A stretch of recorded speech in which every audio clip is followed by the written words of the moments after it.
just like... Ugh. You two are like chimps in captivity, grooming and picking lice off each other. The gang tries to save Pops, and yet another murder occurs. Let's break down this week's episode of Riverdale titled Nighthawk.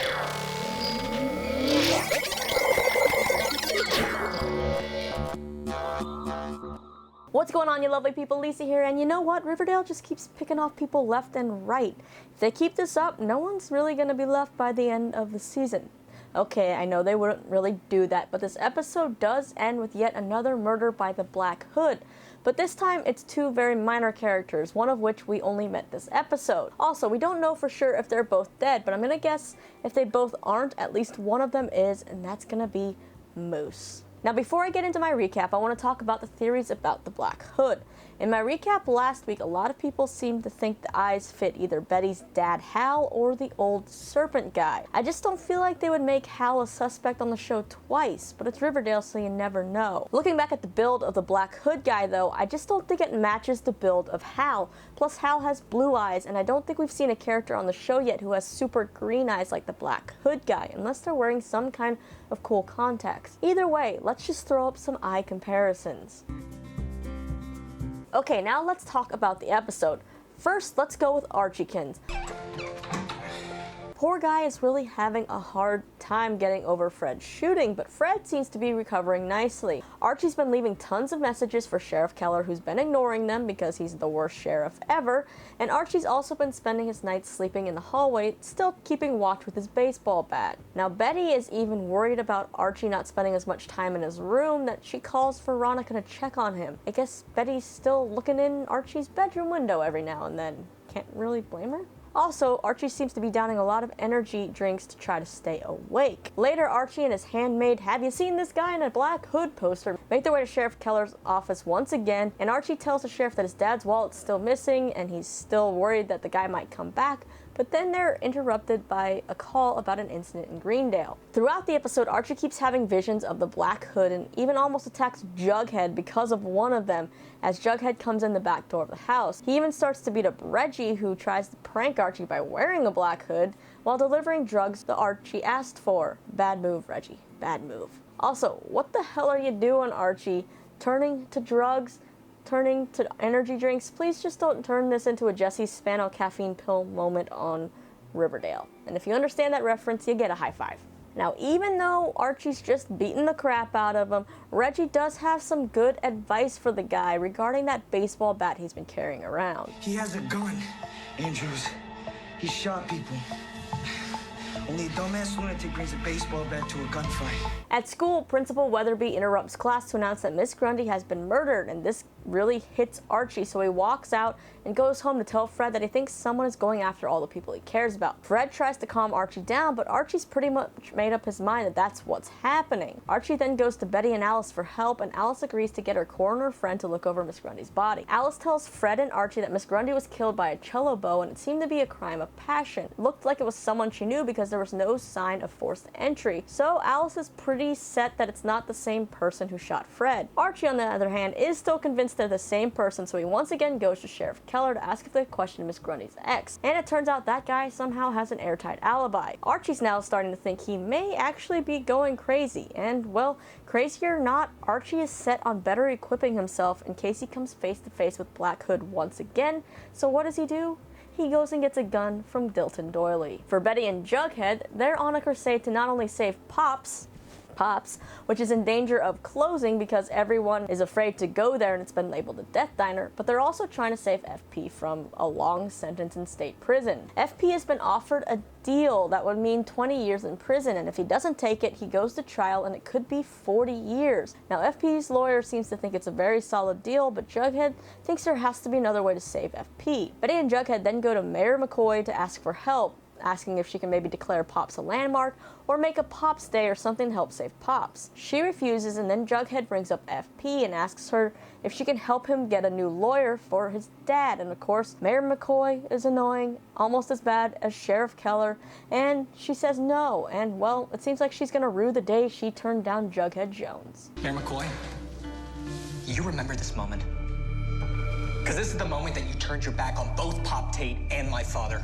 Jughead then seeks out the old serpent guy, because I don't know his name, so I'm just gonna keep calling him old serpent guy, to ask for advice. And you know what idea Jughead comes up with? Busting FP out as he's being transported to state prison. Yeah, doesn't sound like a good idea, dude. This is not Prison Break. Instead, the old serpent guy tells Jughead he needs to go find a snake handler, so Jughead meets up with Penny Peabody, a lawyer who represents a lot of serpents. It seems like she's even a serpent herself, and the serpents actually put her through college so they could have someone on their side. She tells Jughead there are no loopholes in FP's case, but if they can get the victim's family to forgive FP in front of the judge, it could lessen his sentence. When Jughead asks if he should pay her for the advice, Penny says payments come in the form of favors, which immediately just spells trouble. Yeah, seems like I help you, you help me somewhere further down the road. Betty and Jughead then head over to the Thistle house where Cheryl and her mom are now staying, and it's a very, very creepy house that just looks like it's coming to life and the plants are going to eat you. The two ask Cheryl and Mrs. Blossom if they could have mercy on FP, but it just doesn't go so well. Now Jughead feels pretty defeated and even asks Pop to make FP's favorite meal for his last meal, but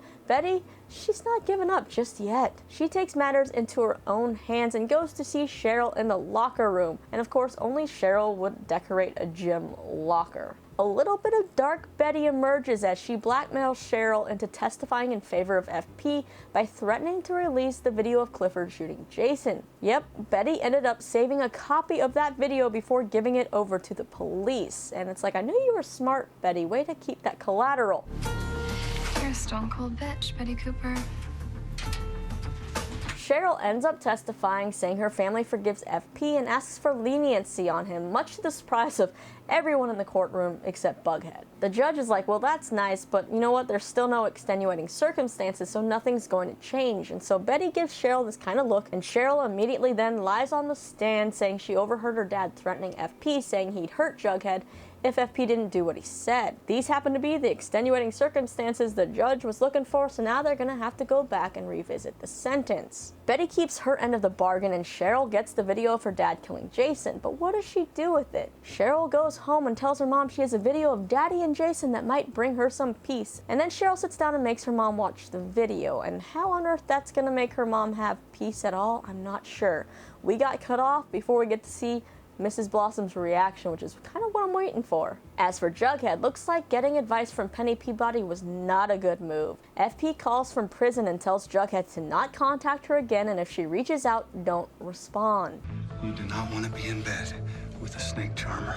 Looks like Jughead, even though he's trying to do the right thing, just keeps getting himself in deeper and deeper with these serpents, and eventually these favors are gonna have to be paid back. Now let's move on to Hiram Lodge. All I have to say is the Lodge family, minus Veronica, at least for now, are just dirty and kind of make my skin crawl.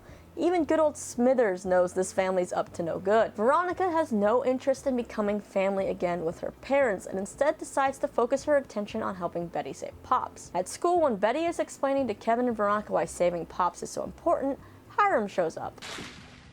Daddy? Daddy?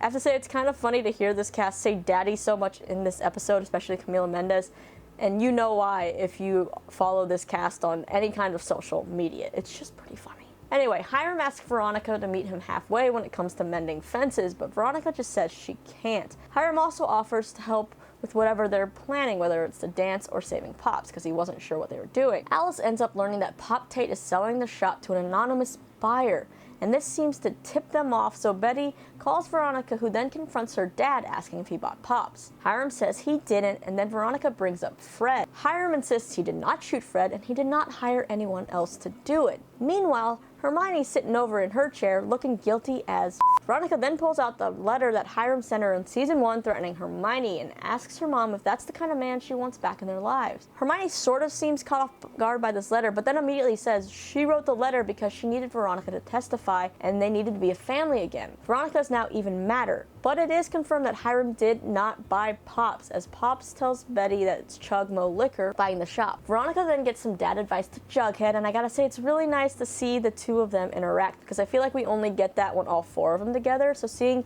Jughead and Veronica together having kind of this bonding moment was super nice, and I hope we're getting more of that later on. At Retro Night, Hiram and Hermione show up to show their support, and Veronica tells them they can start over, but there has to be total transparency. And we all know that's BS, that isn't gonna last long. Hiram and Hermione agree and ask if it'd be okay for them to make a charitable donation to Pops. Well, it turns out it's not just a charitable donation. Pops does end up being saved, and it turns out that Hiram did buy Pops that night, and in exchange for silence, Pop Tate gets to stay as manager. Hiram also thanks Hermione for saying she wrote that letter to Veronica. Veronica never would have forgiven me for that.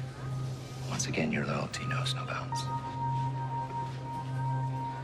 These two, as if they weren't already trying to get under my skin enough already. When the family returns home from Pops, Hiram has basically fired Smithers and is trying to cover it up by saying Smithers had to go home to take care of his sick mom, and now there's some guy named Andre taking over. And Veronica isn't happy about it because, yeah, Smithers had her back. Smithers didn't even like Hiram, and I guess saying you don't like Hiram just gets you fired. Hopefully not killed, though. Smithers better still be alive.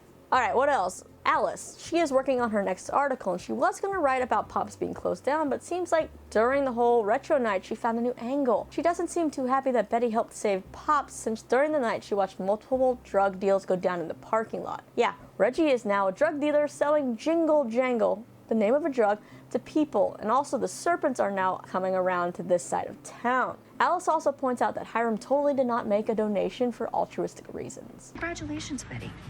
You're almost single-handedly responsible for giving crime a haven in Riverdale. The episode ends with Midge and Moose in their car in the woods taking some Jingle Jangle they got from Reggie, which apparently is a drug that comes in the form of like pixie sticks. Moose hears some rustling around outside, and then all of a sudden Black Hood appears and shoots through Moose's window into the car, and we see blood.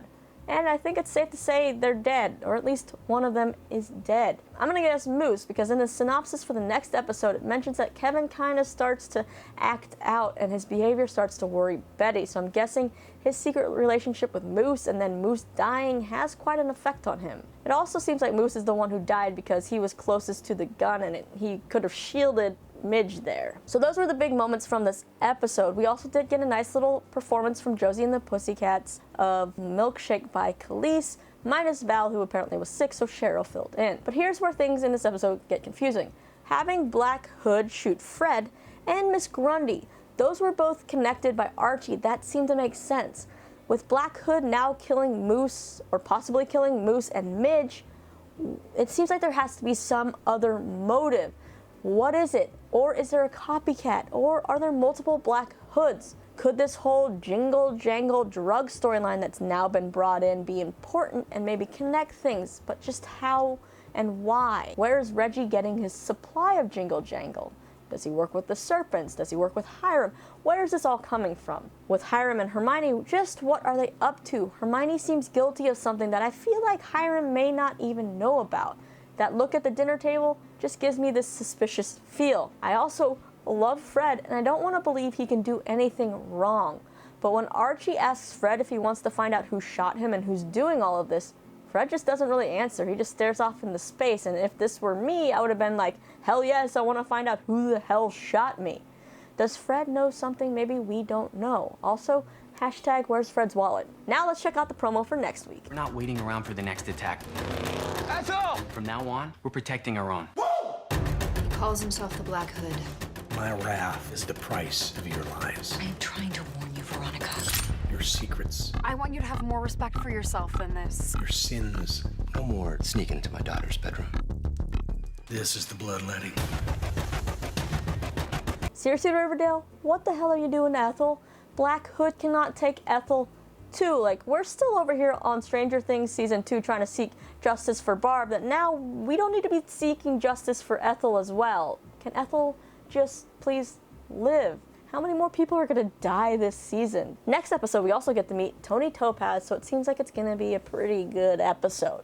But back to this week's episode. My favorite part, seeing a little glimpse of Dark Betty return with the whole blackmailing Cheryl thing. Most cringeworthy part? This. Hey there, Daddy-O. Seriously, do teens these days really say daddy-o? Do they call their boyfriend that? Because if they do, I'm kind of sad for them, and I threw up in my mouth just a little bit. As for questions brought up by this episode, does Jughead have a key still to the Andrews house? Because if not, Archie is a really bad guard leaving that back door unlocked. What's the deal with Penny Peabody, and why does her serpent tattoo look kind of janky? Like, is it even real? Is she really a serpent after all? Why is Betty still peeping into Archie's window, and why does Veronica not seem to see anything wrong with it? What's Veronica gonna do when she finds out her parents now own Pops?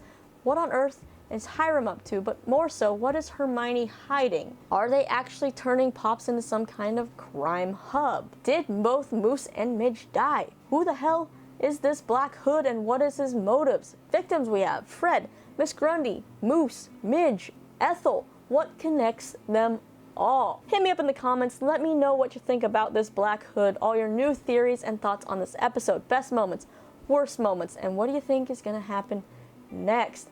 After that, you can click right over here to get a recap of the most shocking reveals from Demi Lovato's new documentary, or get scoop on the Maze Runner, The Death Cure. And if you haven't subscribed yet and like what you see, hopefully you'll hit that little button because it's free, and I will be here every week recapping Riverdale. Until then, I'm Lisa. Thanks so much for watching.